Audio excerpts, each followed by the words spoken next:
The issue they have in New York, and the same thing we have the issue here, is all the leaves on the trees have come down. They've clogged up the storm drain. So, you know, a place where that would normally drain out nicely, it's not draining out so fast. And that's why I say ponding of the roads is going to be the issue as we head through the night.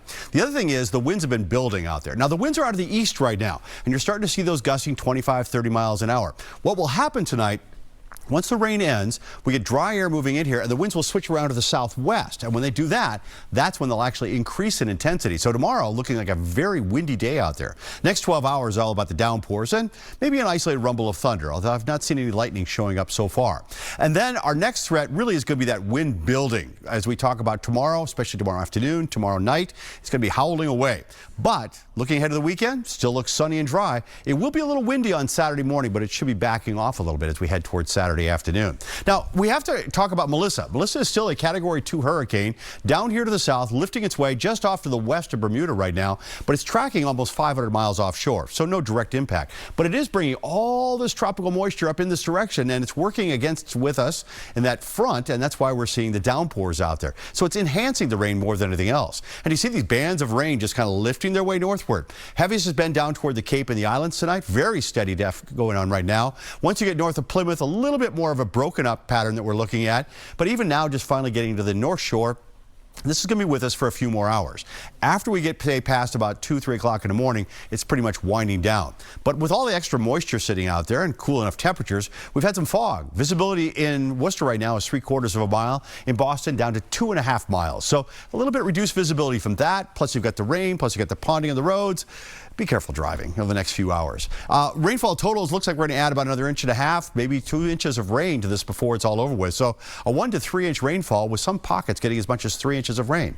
Now, as I was mentioning, after midnight, we're going to put most of the heavy stuff offshore at that point. But we're still left with a lot of clouds, maybe some scattered showers. So early commuters, you're probably going to run into a little bit of that. The cloud cover may thin out just a little bit as the dry air comes in and the southwest winds start kicking in. But don't plan on a lot of sunshine tomorrow. Looks like the clouds will come back in.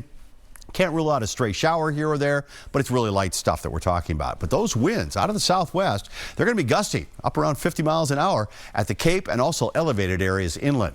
By the time we get to Saturday, that's the map. It's clear. Lots of sunshine, a little breezy Saturday morning, a little less wind as we look at Sunday morning. So tonight it's the heavy rain, the downpours, gusty winds out there. And tomorrow it's actually a fairly warm day, but I don't think you'll get to enjoy it much because that wind out of the southwest at 15 to 30 will be gusting to 50 miles an hour. And probably just a few breaks of sun that we're talking about after those early morning showers move on out of here. So for the trick-or-treaters, I mean, really from a weather standpoint, the temperatures are not bad. They're getting cool. The sky conditions are not bad. The issue you have are those winds. They're just going to be strong tomorrow night. So do be careful about that. A lot of leaves are going to be blowing around. And you'll see the winds tonight. They're out of the east. Then they switch around to the southwest, and they're going to be strong. These are 3 o'clock in the afternoon tomorrow. So our strongest winds may actually be tomorrow afternoon and tomorrow evening as this storm goes by. They'll stay busy as we look at Saturday morning and then backing off a little bit as we head towards Saturday afternoon. That's why the wind advisory is out for the Cape and for elevated areas inland. Here's the way it looks over the next 7 days. Tomorrow an alert day because of the wind out there, and still a little breezy on Saturday, especially in the morning.